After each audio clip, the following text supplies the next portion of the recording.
गरीब किसान के घर भोजन करने आए Bholenath. Subscribe my channel and like the video. एक बार की बात है, एक गांव में रतनलाल नाम का एक गरीब किसान रहता था। वह बहुत ही गरीब था। वह दिन भर भोले बाबा की भक्ति करता और अपने खेतों में मेहनत करता था और अपने परिवार का खर्चा चलाता था। उसके परिवार में 3 लोग थे, रतनलाल और उसका बेटा और उसकी पत्नी गीता। दिन ऐसे ही बीतते रहे, लेकिन एक रात तेज बारिश होने के कारण रतनलाल की सारी फसल नष्ट हो जाती है। सुबह उठकर रतनलाल अपने खेत की ओर रवाना हो जाता है और कुछ देर बाद वो अपने खेत में जाकर देखता है तो उसे उसकी सारी फसल खराब मिलती है।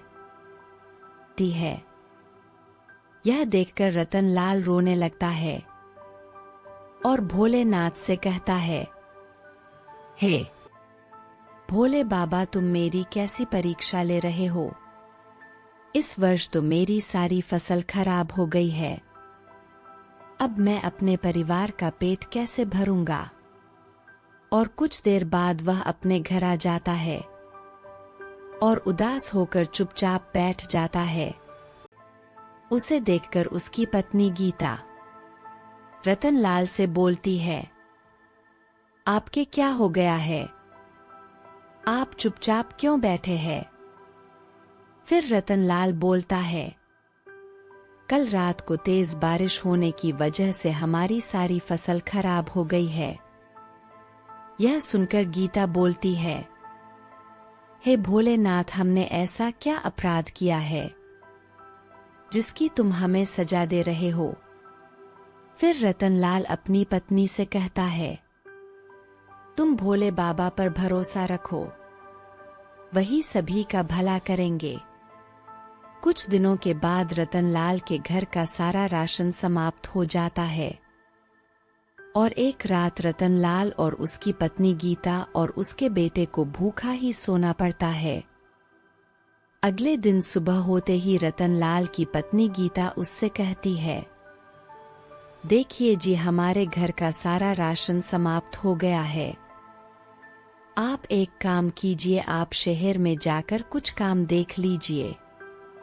तभी रतनलाल कहता है, तुम बिल्कुल ठीक कह रही हो।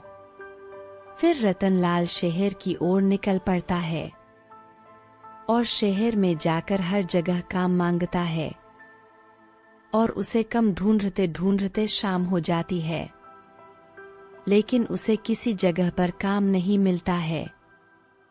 फिर निराश होकर रतनलाल अपने घर की ओर चल देता है।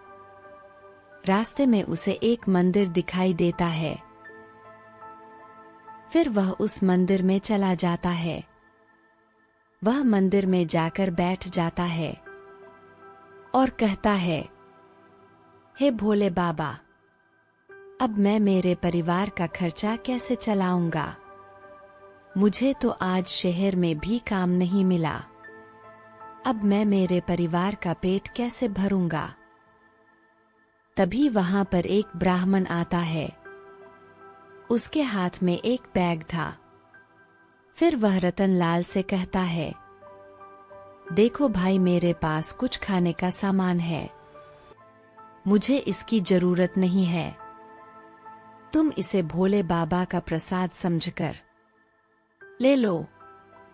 फिर रतनलाल उस बैग को ले लेता है और अपने घर की ओर चल देता है और कुछ देर बाद वो अपने घर पहुंच जाता है और ब्राह्मण के दिए हुए खाने को खाकर सो जाते हैं। सुबह होने पर उसकी पत्नी रतनलाल से कहती है, तुम आज शहर फिर से जाओ, तुम्हें आज काम जरूर मिल जाएगा। और फिर रतनलाल शहर की तरफ चल देता है। कुछ देर चलने के बाद रतनलाल को वही ब्राह्मण मिलता है जिसने कल रात रतनलाल को खाना दिया था।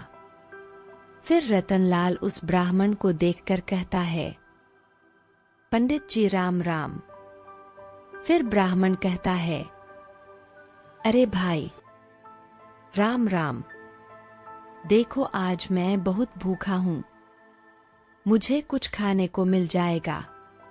फिर रतनलाल उसे अपने घर ले जाता है और रात का बचा हुआ खाना खिलाने लगता है।